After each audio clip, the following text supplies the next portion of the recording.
80% by'ama crypto exchange bishobora gufungwa. Ni mu gihe twaba dutangiye gukoresha itegeko rya Mika rishobora guhindura byose bijyanye no kuba twakoreshaga crypto, harimo nka ecosystem, utility, web3 n'izindi system nyinshi zakorerwagamo mu bijyanye n'ifaranga ry'ikoranabuhanga. Ni nabyo tugiye kwitsaho muri iki kiganiro, ari nako nguha ikaze. Hano ni kuri Rugwiro Pro Zone Official. Ibiganiro byacu byibanda ku mafaranga ashingiye ku ikoranabuhanga rya blockchain. Ibyo tubirebera hamwe kugira ngo twongere ubumenyi, twinjire mu isi ya web3 maze tubibyaze umusaruro. Mbere yuko dukomeza ikiganiro, ndisegura kuri buri muntu wese wamamagaye wanyandikiye kuri WhatsApp ambwira ati twarakubuze. Hari benshi bibajije nimba ndamahoro cyangwa se byaratewe n'uburwayi.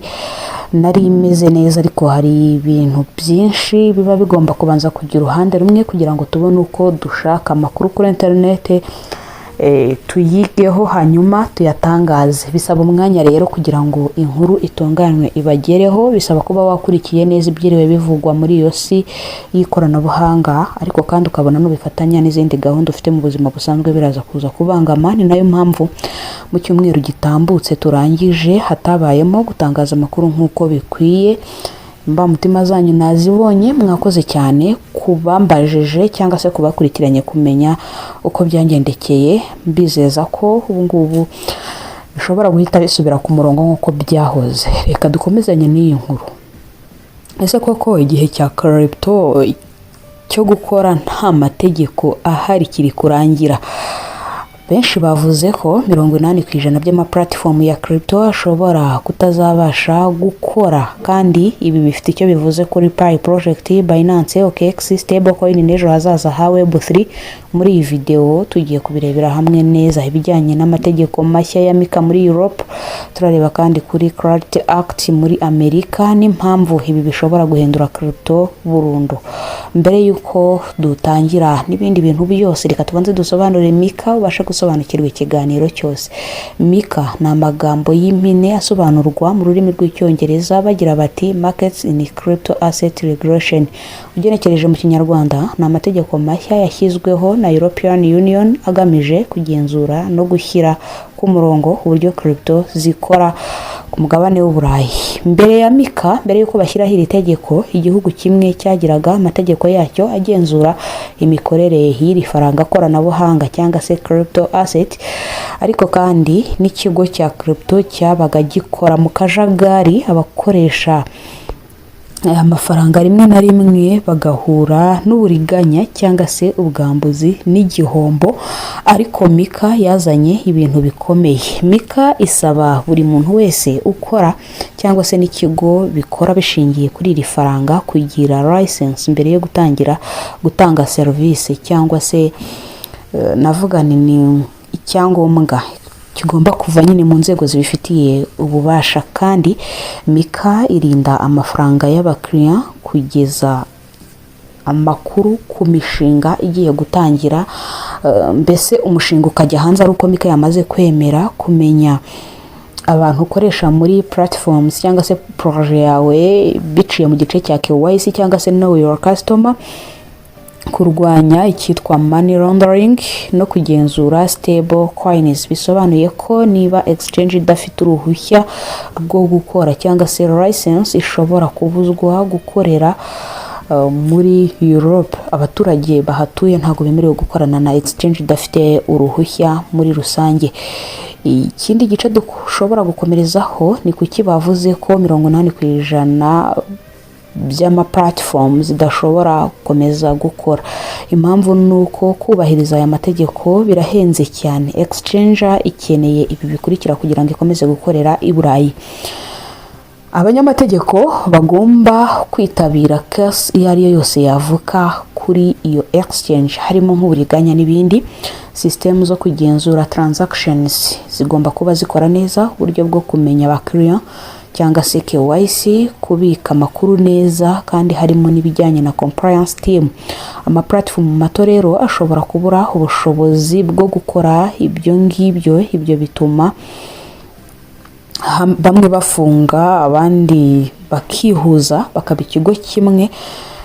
tuvuge nk'urugero wenda nka Bitgate ishobora kubona bitari bukunde ikihuza na OKX bikaba ikigo kimwe bahuje imbaraga, abandi bagasabwa license ntibaze kuza kubibona nyine. Ibi bishobora gusiga amasosiyete make ariko akaba akomeye. Ikindi gice ni ikijyanye na Clarity Act muri Amerika. Ibi byo bisobanuye iki? Muri Amerika naho ibintu birimo guhinduka. Clarity Act ni umushinga ugamije gusobanura neza crypto icyo ari cyo, gutandukanya token zifatwa nka securities zidafatwa nk'izindi, gutanga umurongo usobanutse ku masosiyete.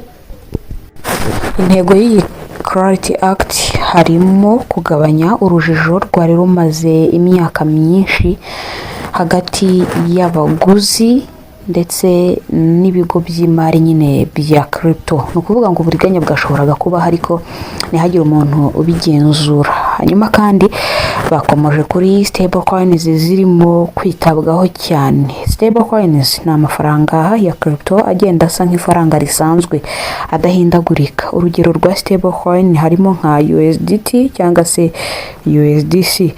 Ibihugu byinshi rero biri gushaka ko habaho server zigaragara kandi zisobanutse, hakajya hakorwa audit ndetse no kugenzura uburyo amafaranga abikwa.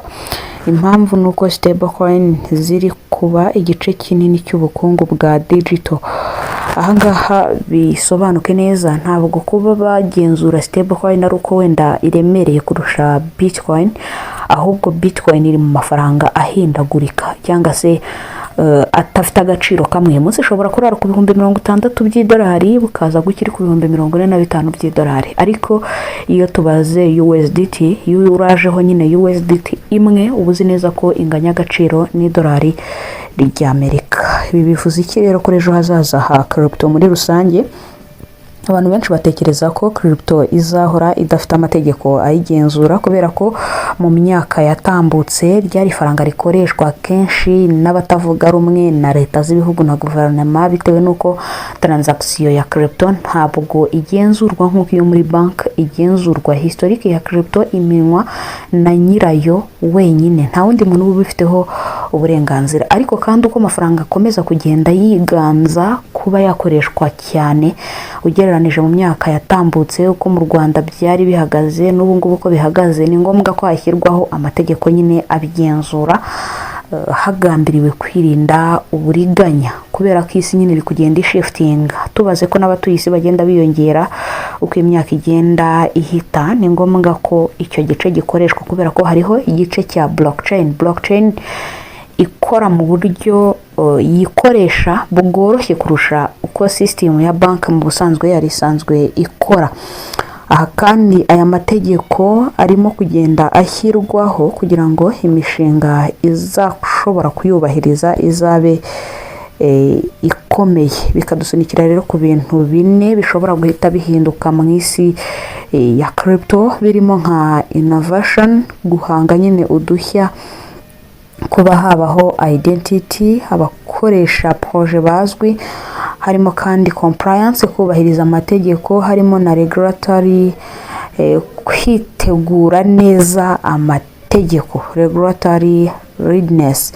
Ibi ngibi rero bishobora gutuma habaho icyizere kinini, abantu batizeraga crypto bagatangira kuyizera, amafaranga menshi yatangira kwinjira muri crypto. No kuvuga ko abari baratinye gushyiramo amafaranga batangira gushoramo, ariko kandi n'umuvuduko wo kwigenzura ugomba kuba wakwiyongera muri rusange. Ntago ibi ngibi tuvuze muri iki kiganiro byajya kure ni kiganiro giherutse kuba mu nteko nshinga amategeko yo mu Rwanda i Kigali, aho bareberaga hamwe uburyo iri faranga rishobora gushyirwaho amategeko n'amabwiriza y'uburyo bashobora kugenzura imikorere n'imikoreshereze yabyo. Ibyo kandi bikurikirana no muri Kenya n'ibindi bihugu byinshi byamaze kuba byatera imbere mu bijyanye n'imikoreshereze y'ifaranga koranabuhanga. Igisobanuro cyabyo byose nuko isi igomba gushiftinga igakoresha nyine ubu buryo. Wowe icyo usabwa ni ukwiga, hanyuma ukazajoyininga hariho amategeko n'amabwiriza agenzura ko udakwiriye kugwa